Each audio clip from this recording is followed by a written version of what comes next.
जनजातीय समुदाय के प्रति प्लीज प्लीज प्लीज आपको नफरत भी दिखाई दी है प्लीज।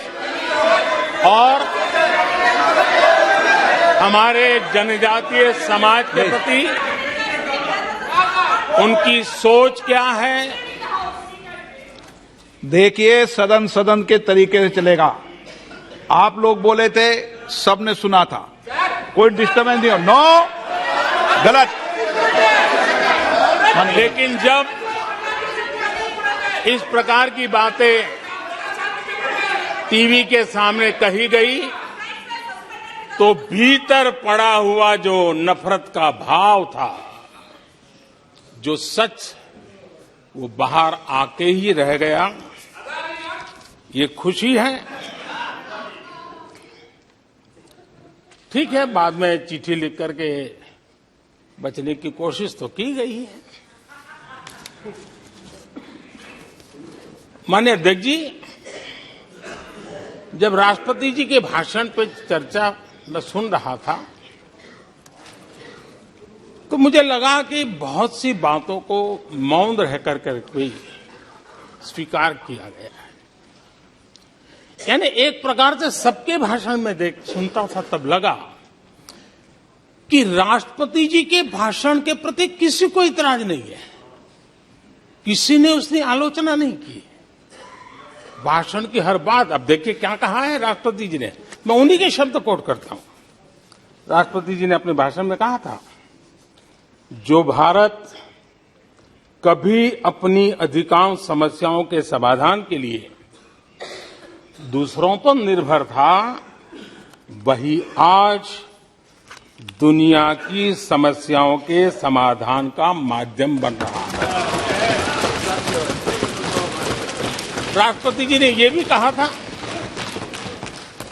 जिन मूल सुविधाओं के लिए देश की एक बड़ी आबादी ने दशकों तक इंतजार किया, वे इन वर्षों में उसे मिली है। बड़े बड़े घोटालों, सरकारी योजनाओं में भ्रष्टाचार की जिन समस्याओं से देश मुक्ति चाहता था, वह मुक्ति अब देश को मिल रही है। पॉलिसी पैरालिसिस की चर्चा से बाहर आकर आज देश और देश की पहचान तेज विकास और दूरगामी दृष्टि से लिए गए फैसलों के लिए हो रही है।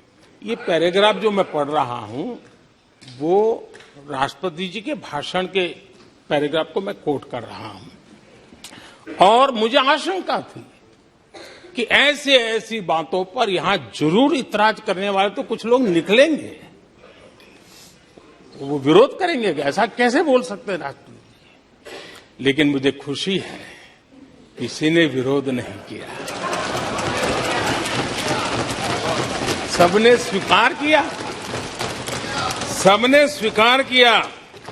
और माननीय अध्यक्ष जी, मैं 140 करोड़ देशवासियों का आभारी हूं कि सबके प्रयास के परिणाम आज इन सारी बातों को पूरे सदन में स्वीकृति मिली है। इससे बड़ा गौरव का विषय क्या हो सकता है। आदरणीय अध्यक्ष जी, सदन में हंसी मजाक, टीका टिप्पणी, नोक-झोंक, ये तो होता रहता है। लेकिन ये नहीं भूलना चाहिए कि आज राष्ट्र के रूप में गौरवपूर्ण अवसर हमारे सामने खड़े हैं। गौरव के क्षण हम जी रहे हैं।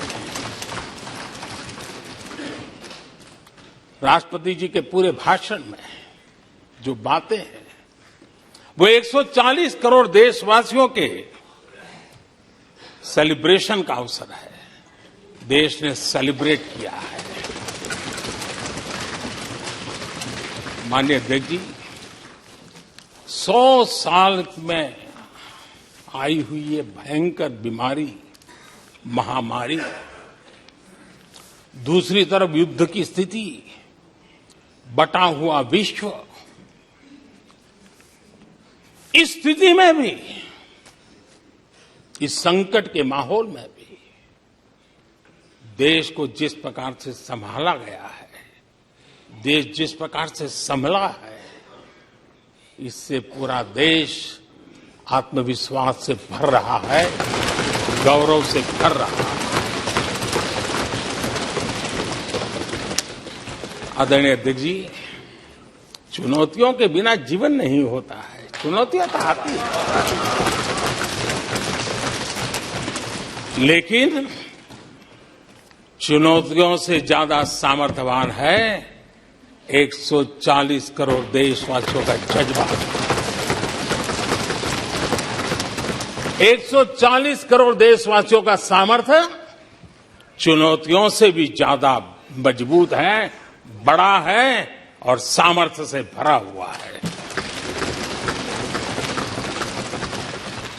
कितनी बड़ी भयंकर महामारी, बटा हुआ विश्व, युद्ध के कारण हो रहे विनाश, अनेकों देशों में अस्थिरता का माहौल है, कई देशों में भीषण महंगाई है, बेरोजगारी, खाने पीने का संकट, और हमारे अड़ोस पड़ोस में भी जिस प्रकार से हालत बने हुई है, ऐसी स्थिति में माननीय अध्यक्ष जी, कौन हिंदुस्तानी इस बात पे गर्व नहीं करेगा कि ऐसे समय में भी देश दुनिया की 5वीं बड़ी अर्थव्यवस्था बना है।